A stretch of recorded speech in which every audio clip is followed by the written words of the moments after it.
চলে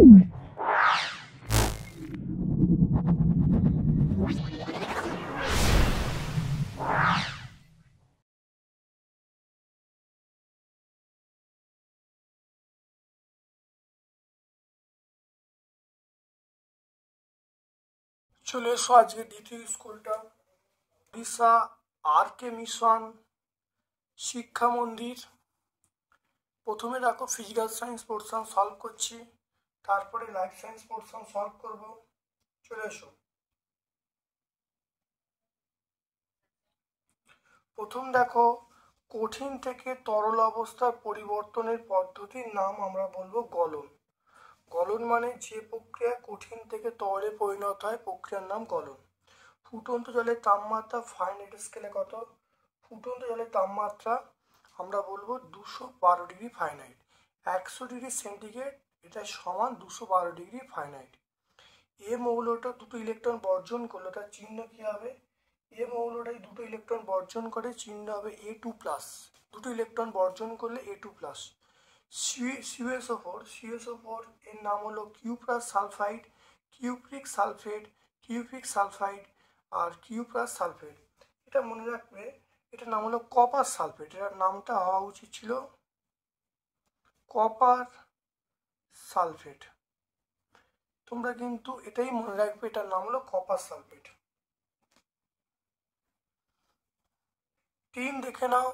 টিনের যে চিহ্ন, টিনের চিহ্ন আমরা বলবো এসএন। টিনের চিহ্ন আমরা বলবো এসএন। অ্যালুমিনিয়াম অক্সাইড যৌগে দুটো L3+ আয়নের সঙ্গে কতগুলো অক্সাইড আয়ন দরকার হলে মোট আধান শূন্য হবে? এটা বলবো 3টি। তোমরা টেক্সট বই দেখে নাও। এখানে দেখে নাও অ্যালুমিনিয়াম 3+, অক্সিজেন 2-। দেখো দুটি অ্যালুমিনিয়াম, দুটি L3- এর চার্জ +6 আর 3টি O2- এর চার্জ -6। তাহলে 6 - 6 মানে 0। তাহলে এখানে দেখো 3টি O2- তৈরি হবে। তারপর দেখে নাও Na2CO3 প্লাস PbNO3 সমান PbNO3 প্লাস NaNO3। এই বিক্রিয়া কোন ধরনের বিক্রিয়া? বলবো এটার নাম হলো বিনিময় বিক্রিয়া। এটার নাম আমরা বলবো বিনিময় বিক্রিয়া।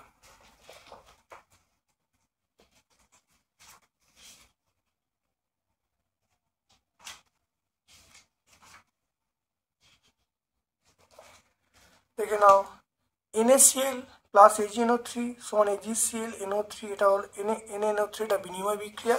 আর এটা আমরা কি বলবো? এটা অবশ্যই আমরা বিনিময় বিক্রিয়া বলবো। ভিন্ন, তারপরে চলে এসো ভিন্ন উষ্ণতায় দুটি বস্তু পরস্পরের সংস্পর্শে এলে যা হারায় বা যা বাড়তি বৃদ্ধি পায় তাকে ড্যাশ বলে?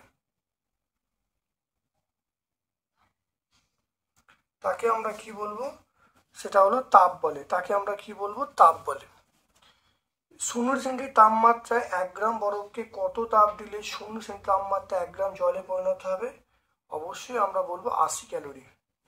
0 সেন্টি তাপমাত্রায় 1 গ্রাম বরফকে 0 সেন্টি তাপমাত্রায় 1 গ্রাম জলে পরিণত করতে 80 ক্যালোরি তাপ দিতে হবে।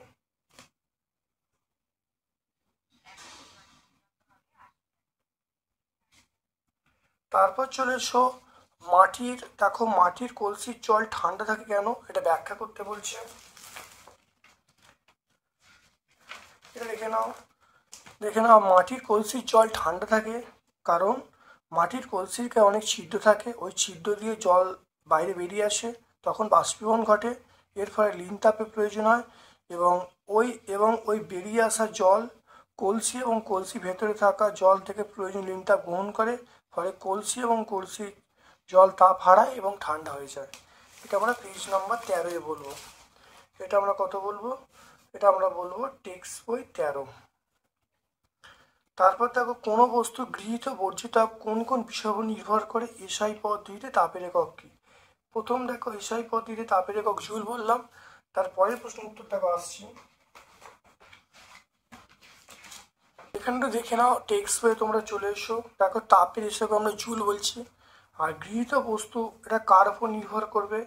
এটা মনে রাখবে 1 নম্বর পয়েন্ট হলো বস্তুর ভর। বস্তুর ভর। 2 নম্বর পয়েন্ট হলো তাপমাত্রার পরিবর্তন। তাপমাত্রার পরিবর্তন। 3 নম্বর পয়েন্ট হলো আপেক্ষিক তাপ। আপেক্ষিক তাপ। তাহলে 1 নম্বর হলো বস্তুর ভরের উপর নির্ভর করবে, 2 নম্বর হলো তাপমাত্রার পরিবর্তন, 3 নম্বর হলো আপেক্ষিক তাপের উপর নির্ভর করবে। এটা আমরা টেক্সট বই 10-এ পেয়ে যাব। এটা আমরা পেজ নাম্বার টেক্সট বই 10-এ পেয়ে যাব। তারপর দেখে নাও সমতা বিধান করতে। দেখে নাও সমতা বিধান করতে বলছে O3 প্লাস সি, এটা Fe প্লাস CO, এটা হলো Ki প্লাস Cl2, এটা আমরা বলবো KCl প্লাস I2।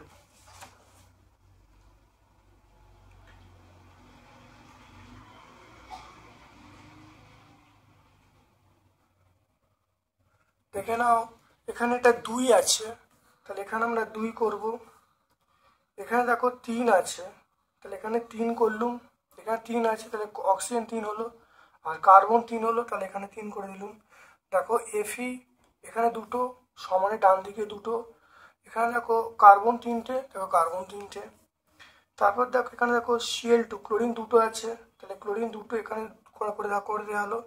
এবার দেখো আয়োডিন, আয়োডিন দেখো এখানে 2 আছে, তাহলে এখানে 2, দেখো মিলিয়ে নাও। আয়োডিন দেখো 2, দেখো K2, দেখো K2, আয়োডিন 2, দেখো আয়োডিন 2, Cl2 দেখো 2, Cl2 দেখো Cl2, সমদ্বিধন হয়ে গেল।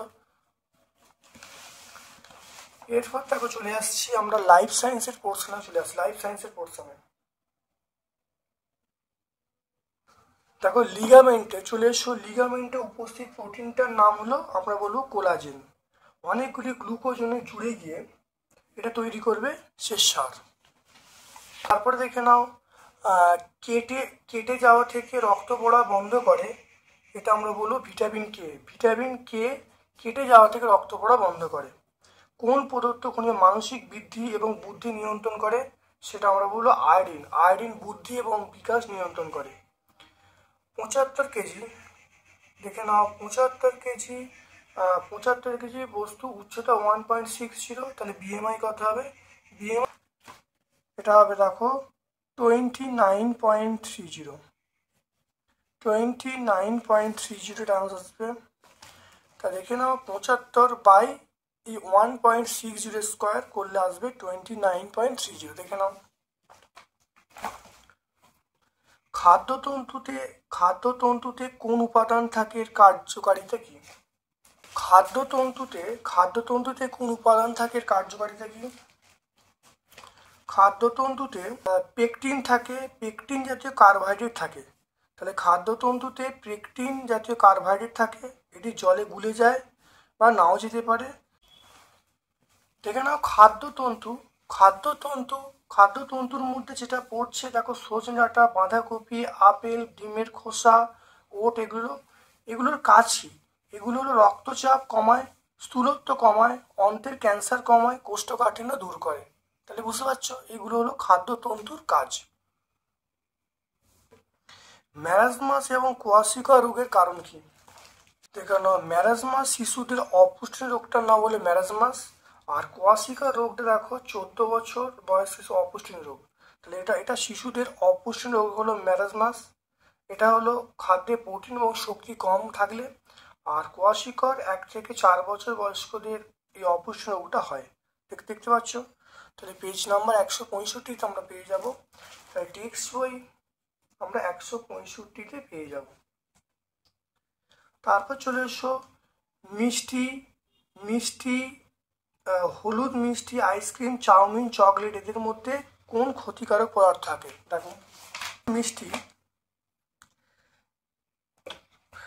দেখো হলুদ মিষ্টি থাকে মেটানিন ইয়েলো। তারপরে দেখে নাও আইসক্রিম, চাউমিন, আইসক্রিমে দেখো কি থাকে? ক্যারাজিনান থাকে,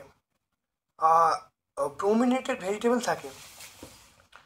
তারপরে চলে এসো চাউমিন, চকলেট, দেখো চাউমিনে থাকে অ্যাজিনোমোটো, আর চকলেটে থাকে বাদামি রঙের ক্যারামেল, এগুলো থাকে। অর্থাৎ আমরা 169 পেজে টেক্সট বইয়ে আমরা উত্তরগুলো পেয়ে যাব। তাই টেক্সট বই 169। দেখো, জলকে বাষ্প করতে প্রচুর তাপের প্রয়োজন। জলের এই ধর্মের জন্য প্রাণীদের এবং উদ্ভিদদের কী কী সুবিধা হয়? দেখো না, জলকে গরম করলে প্রচুর তাপের প্রয়োজন।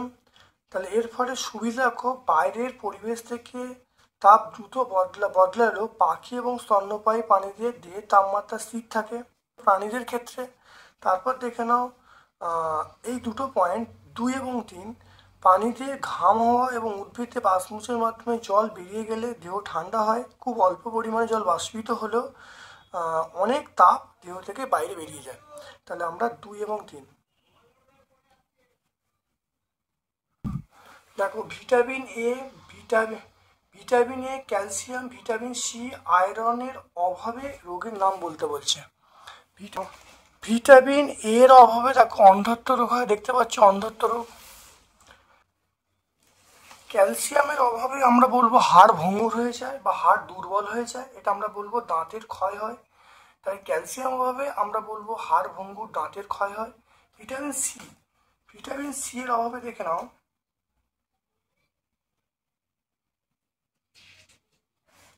হয়। ভিটামিন সি এর অভাবে স্কার্বি রোগ হয়। ক্যালসিয়ামের অভাবে আমরা বলবো হাড় ভঙ্গুর হয়।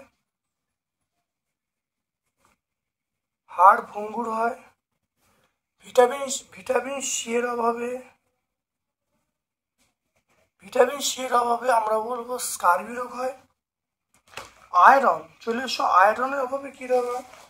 দেখো না, আয়রনের অভাবে আমরা বলবো অ্যানিমিয়া, চামচ আকৃতি নোক হয়। অ্যানিমিয়া হয়, চামচ আকৃতি নোক হয়। এরপর চলে এসো লাস্ট প্রশ্ন, মানবদেহে ফাইটোকেমিক্যালের দুটি গুরুত্ব লিখতে বলছি।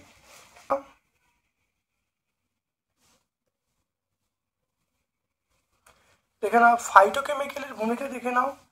এটা দেখতে পাবে, দেখো মানবদের খুব তাড়াতাড়ি বুড়ো হওয়া থেকে আটকায়, হৃৎপিণ্ডের কাজ ঠিক রাখে, হাড়কে শক্ত করে, ক্যান্সার হওয়ার সম্ভাবনা কমিয়ে দেয়। আজকে আমরা 2 নম্বর স্কুলটা সম্পূর্ণ সলভ করলাম। ভিডিওটা প্রথম থেকে শেষ পর্যন্ত দেখো, অবশ্যই উপকৃত হবে। আমার পক্ষ থেকে সকলকে ধন্যবাদ জানাচ্ছি।